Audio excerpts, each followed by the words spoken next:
खातिर अंतर जिला ठग गिरोह के 3 सदस्यों को पटना पुलिस ने गिरफ्तार किया है। बीते दिनों पटना के कोतवाली थाना क्षेत्र और कंकरबाग थाना क्षेत्र में 2 घटनाओं को अंजाम देने का मामला दर्ज किया गया था। इस मामले में कार्रवाई करते हुए कोतवाली पुलिस ने 3 शातिरों को चंडी थाना क्षेत्र से गिरफ्तार किया है। पटना पुलिस की इस बड़ी कामयाबी की जानकारी देते हुए कोतवाली law and order DSP Krishna Murari Prasad ने बताया कि पकड़ में आए ये 3 शातिर ठग गिरोह के असल मास्टरमाइंड है, जो अधिकारी बनकर लोगों को अपने विश्वास में लेते हैं और फिर उसे ठगी का शिकार बनाकर लूट कर फरार हो जाते थे।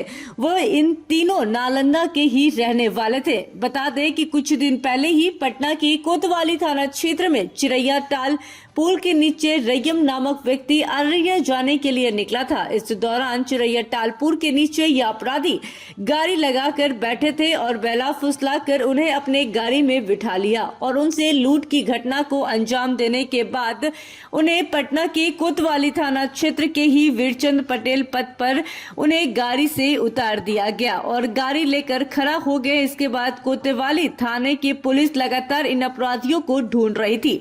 तकनीकी अनुसंधान और सीसीटीवी के आधार पर जिला अपराधियों की पहचान की गई, जिसमें चंदन पासवान, रंजन पासवान और अनिल पासवान को गिरफ्तार किया गया। इसमें चंदन और रंजन दोनों भाई हैं और गैंग के यह सरगना है। गैंग में कुल 15 से 20 लोग हैं। यह लोग बिहार के कई जिलों में ऐसी घटनाओं को घूम घूम कर अंजाम दिया करते थे। पटना से मरगूब आलम की रिपोर्ट। देखिए, नवंबर 22 2023 को एक घटना घटित हुई थी, जो कि सुबह 5 बजे के आसपास ही एक हाईकोर्ट के पूर्व रजिस्ट्रार थे, उनके साथ में छिनतई की घटना किया गया था। मूल रूप से इनका जो मोडस ऑपरेंडी था अपराधियों का, वो पहले उनको विश्वास में देते थे और उनको गाड़ी में अपना बैठाते थे भाड़े के रूप में ही कि मैं फलना जगह जा रहा हूँ। जिस डायरेक्शन में उनको जाना रहता था जो भी यात्री है, वही रास्ता बताता था कि मैं उसी रास्ते में मैं भी जा रहा हूँ। उसके बाद अपना परिचय भी देता था कि मैं पदाधिकारी हूँ या फील्ड ऑफिसर हूँ, या कभी कहीं वीडियो साहब बोलता था। कई घटनाएं में कई बातें आई हैं। इस तरह से कॉन्फिडेंस में लेकर के वो उनको बैठाते थे गाड़ी में, और यह घटना 5 बजे के आसपास में हुई है। उनके साथ बैग था रखा हुआ और उनके पास बैग में कुछ पैसे थे, करीब 11,000 रुपया का रिपोर्टिंग हमारे पास है। तो 11,000 रुपया उनके साथ में छिनतई कर लिया गया। यह कांड चूँकि गंभीर थी और शहर के बिल्कुल स्टेशन के बिल्कुल पास में, और जो कार्यालय है हमारा 101 मंदिर के बगल वाले रूट है, उसमें घटना घटित हुई है। इस घटना को सेंसिटिविटी के हिसाब से हम लोगों ने काफ़ी गंभीरता से इसको लिया और उसको तकनीकी माध्यम से काफ़ी अनुसंधान प्रारंभ किया। अनुसंधान करने कुछ मानवीय पहलू भी आए इसमें। इस मोडस ऑपरेंडी की जितने भी घटना घटित हुई थी, सभी पर हम लोगों ने अनुसंधान एक साथ में करना शुरू किया। इस क्रम में जानकारी मिली कि कंकड़बाग में भी एक घटना दर्ज हुई थी जस्ट 15 दिन के बाद। वहाँ पर भी इसी तरीके से इसी मॉडल से घटना घटित हुई। वहाँ पर भी 19,000 के आसपास में, और वहाँ पर कुछ बैग वगैरह था, उनका भी सेम मॉडल से घटना वहाँ पर भी घटित हुई थी। तो हम लोगों को और आसान हुआ काम अनुसंधान करने में। प्लस इस आसपास के ज़िले जितने भी हैं, वहाँ का भी हम लोगों ने कुछ इस तरह के मॉडल्स पर जो घटना घटित हुई थी, सभी जगह का हम लोगों ने एक साथ में अनुसंधान करने का प्रयास किया। उसी क्रम में हम लोगों का इस घटना का उद्भेदन हो पाया।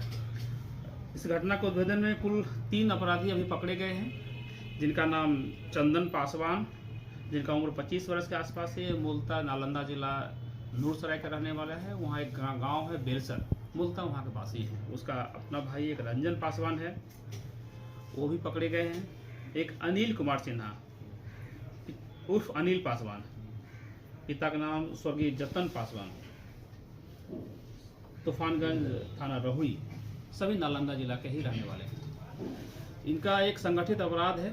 हम लोगों को अभी तक जानकारी जो इनके द्वारा दिया गया है, इनके गिरोह में करीब 15 से 20 लोगों के होने की संभावना है। हालांकि इन्होंने अपने खुद स्वीकार किया है। इनका एक लंबा आपराधिक इतिहास भी रहा है। लंबे आपराधिक इतिहास में, जिसमें कंकड़बाग थाना कांड संख्या 1203/23 जो 8/12/2023 को घटित हुई है, उसका भी उन्होंने घटना संलिप्तता स्वीकार किया है। उसका भी उद्भेदन हुआ है इस कांड से, इनकी गिरफ्तारी से। साथ ही नालंदा जिला के कई थाना है जिसमें इनका आपराधिक इतिहास है। पटना जिला कई थाना है जिसमें अब इनका आपराधिक इतिहास पाए गए हैं। हम लोग ने और इस पर अनुसंधान कर रहे हैं, कहाँ कहाँ इनका आपराधिक इतिहास है उस पर भी देख रहे हैं। इनके गिरफ्तारी होने से एक चीज़ तो स्पष्ट हुई है कि रात्रि में जो व्यक्ति को स्टेशन से उतरते हैं, उतर करके इस तरह से उनको गुमराह करके अपने जगह डेस्टिनेशन दिखा करके ले जाते हैं, तो उस पर हम लोग अंकुश करना कहीं न कहीं हम लोग सार्थक पहल मिलेगा इसमें। साथ ही कई बिंदु पर अभी अनुसंधान अभी बाकी है, जिस पर हम लोग अभी कर रहे हैं। आज जो रिकवरी हो पाई है इनके पास से, तो घटना में जो प्रयुक्त किया था इन्होंने मोबाइल, वो मोबाइल रिकवर है। वाहन, जिस वाहन का उन्होंने उसमें उपयोग किया था, तो मोटरसाइकिल रिकवरी है। साथ ही जो गाड़ी का इन्होंने, जो 4 व्हीलर गाड़ी था, उसको हम लोग को रिकवरी नहीं कर पाए, उसका हम लोग जांच करवा रहे हैं, देख रहे हैं कल जैसे उसको देख पाते हैं। लोगों को कि शुरू में मैंने वो बता दिया कि अपना परिचय ही ये देते थे कि हम पदाधिकारी हैं, और पदाधिकारी होने का सभी चीज़ें ये अपने आप को बताते हैं, जैसे कि फील्ड ऑफिसर है या बीडीओ है, ये सरकारी वाहन है। सरकारी वाहन है, इसमें कई रूल्स हैं, जिसमें कोई आप तो बिहार में शराबबंदी लागू है, आप शराब तो नहीं रखे हुए हैं बैग में, आप कितने कैश रखे हुए हैं बैग में, ये सब पूछ लेते थे, क्योंकि हमको हिसाब देना होता है, साहब को हिसाब देना होता है। ऐसा नहीं कि कभी चेकिंग होगा तो आप पकड़ा जाएंगे हम लोग, तो हम लोग बस ऐसे ही जानकारी के लिए। फिर ये भी पूछते थे कि जिनके पास कम पैसे हैं वो अपना अलग से रख लीजिए, जिनके पास ज़्यादा पैसा अपना रुमाल में बांध कर रख लीजिए। ये सब चीज़ें इनका मोडस था। प्लस उनको रख करके इनका अपने कुछ लोग उसमें होते थे पहले से, एक आदमी रहा इनका अपना से, पहले उन्हीं से कलेक्शन करवा लिया। फिर कहीं रास्ते में जा करके बताते थे कि साहब मेरा ऑफिस का थोड़ा सा ये है, अटेंडेंस वगैरह करके आते हैं, या कहीं किसी घटना में ये बताते हैं कि वहाँ पर चेकिंग करवा के आते हैं, या फिर साहब वहाँ पर रुकेंगे, दूसरा गाड़ी यहाँ पर से दे देंगे, आप उसमें चले जाइएगा। मतलब कुल मिला करके बात करने के क्रम में जो भी यात्री होते थे उनसे इतना कॉन्फिडेंस में ले लेते थे कि उनके विश्वास में आ जाता था, और उनको लगता था कि वाकई में ये पदाधिकारी हैं, वाकई में ये इस तरह का हमरे सब कोई अनहोनी नहीं हो रहा है, सब कुछ सही हो रहा है। ये अपना आई कार्ड वगैरह भी दिखाते थे? ये आई कार्ड अभी तक हम लोग प्राप्त ही नहीं हुआ है, लेकिन अपना हुलिया या अपना हाव भाव ऐसा रखा है लोग ने अपना इस तरीके से। राजधानी में सर ये लोग कितने घटना को अंजाम दे चुके हैं अभी तक? अभी तक देखिए 2 केस जो अनुवेदित था, जिनका उद्भेदन नहीं हुआ था, तो उसमें स्पष्ट हो पाई है। साथ ही कितने केसेस और भी हमने बताए ही आपको कि जो अनुवेदित केसेस है, हम लोग इसका मॉडल्स के हिसाब से हम लोग एक साथ देख रहे हैं। सरगना कौन है इन तीनों में? ये जो पकड़ाए हैं चंदन पासवान, रंजन पासवान, ये सब इस गैंग है। ये इस गैंग में सबका इक्विवेलेंसी अपना अपना रोल है। कोई साहब, जैसे चंदन पासवान, ये अपने को साहब बनता था, ये कहीं फील्ड ऑफिसर बन जाता था, कहीं बीडीओ साहब बन जाते थे, कहीं कुछ बन जाते थे। इसमें कुछ ऐसे मास्टरमाइंड थे जिनका गाड़ी उपयोग होता था, उनका नाम हमारे पास आया, हालांकि अनुसंधान के लिए अभी आपको नहीं बता पा रहा हूँ, लेकिन उनके नाम कई आए हैं।